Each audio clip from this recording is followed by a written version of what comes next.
This is the Highbush Blueberry, Vaccinium corymbosum. It's native to eastern North America. It's found in zones 3A through 8B. Grows up to 12 feet high. It fruits June through September, so the fruits are almost ready right now. It's mid-June. Let's try that. Ha! No, definitely not ready. You can see this one had a bit of damage. Hence this dead branch here. I'll have to cut that off. But otherwise, they're thriving. I have 4 of them. And they are doing great in full sun, which they love. They also love acidic soil, so keep that pH low. An interesting thing about this one too is that it supports the brown elfin butterfly larvae. Bees love the flowers when they're in bloom. And the berries also feed birds and all kinds of mammals. So consider getting one of these. They form a great hedge. I've spaced them out a lot because they grow up to 12 feet high.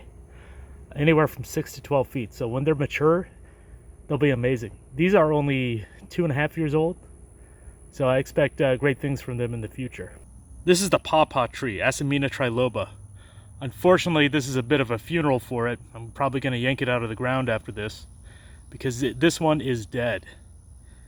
The landscapers I hired a few weeks ago nicked the bottom with the string trimmer and killed it.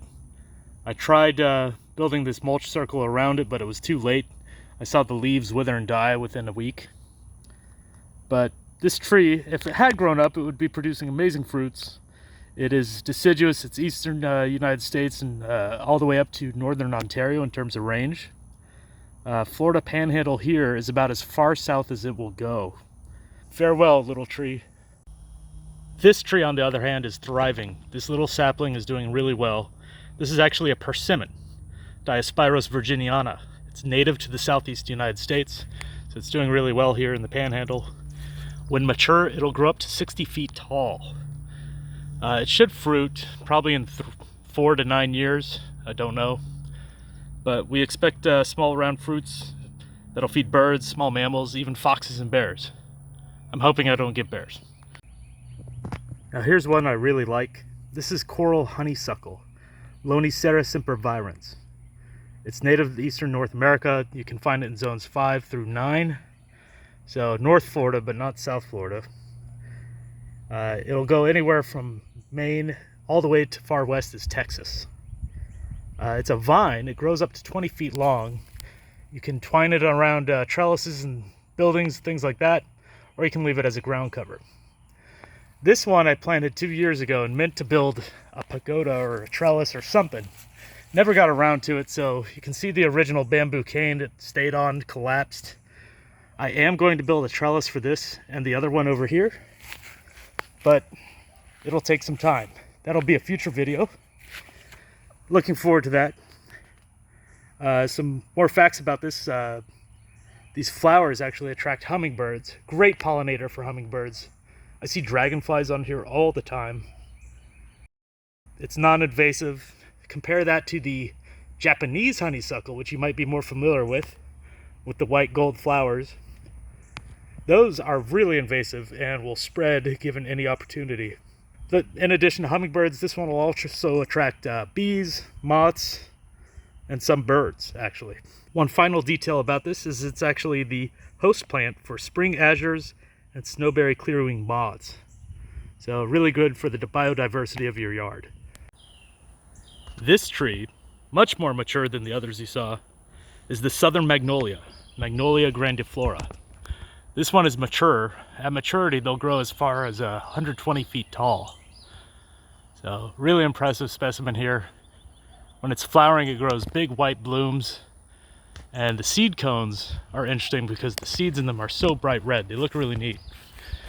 Now, we've had this house for 2 years. We've let it grow, but when we moved in, this whole bottom trunk was completely trimmed, looking like a telephone pole. I think maybe they did it to keep their toddler from climbing, which I understand.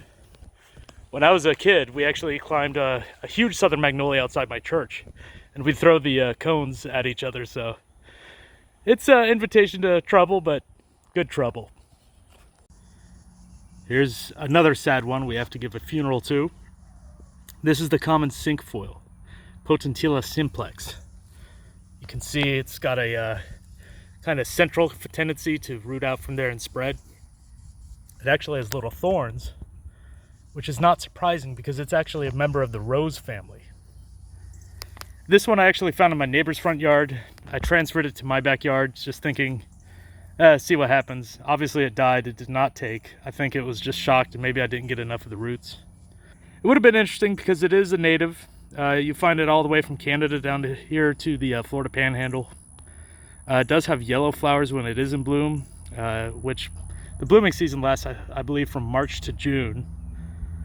It's also called Old Field Five Fingers because these leaves, which in this example are very sad and shriveled, but its leaves are in clusters of 5. So that's probably where it got the 5 fingers from. This one does attract mason bees, carpenter bees, flies even. It's an interesting plant, but it also serves as a pollinator. Some people consider it a weed, but I think it's worth, keeping around if you do have it in your yard. So that concludes the backyard garden tour. Hope you liked it. If you did like it, like the video. If you want to see more of these videos about native plants and wildlife gardening in the future, just hit subscribe.